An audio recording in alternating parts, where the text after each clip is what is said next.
அண்மை செய்தியை பார்த்து வருகிறோம்.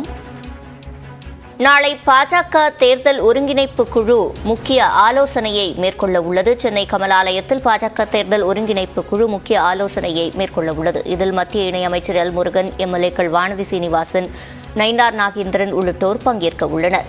இது தொடர்பான கூடுதல் விவரங்களை செய்தியாளர் வேல்முருகனிடம் கேட்கலாம். வேல்முருகன், முழுமையான விவரங்கள். சிவரஞ்சனி, குறிப்பாக பாஜகவினுடைய தமிழ்நாடு வேட்பாளர் பட்டியல் தற்போது வரை வெளியாகவில்லை. இந்த நிலையில் கடந்த 3 நாட்களுக்கு முன்னதாக பாஜகவினுடைய தமிழ்நாடு வேட்பாளர் பட்டியலை உத்தேச பட்டியலாக தயார் செய்து பாஜகவினுடைய தலைவர் அண்ணாமலை டெல்லியில் வழங்கிவிட்டு அந்த குழுவின் சார்பில் அனைவரும் தற்போது சென்னை திரும்பியிருக்கிறார்கள். இந்த நிலையில் தற்பொழுது எப்பொழுது பாஜகவினுடைய வேட்பாளர்கள் பட்டியல் வெளியிடப்படும் என்ற கேள்வி எழுந்த நிலையில நாளை பாஜகவினுடைய மைய குழு ஆலோசனை கூட்டம் டெல்லியில் நடைபெறுகிறது. அதற்கு முன்னதாக நாளை காலை சென்னை பாஜகவினுடைய கமலாலயம் கட்சி அலுவலகத்துல குறிப்பாக தமிழ்நாடு சார்பில் 7 பேர் கொண்ட குழு பாஜக சார்பில் நியமிக்கப்பட்டார்கள்.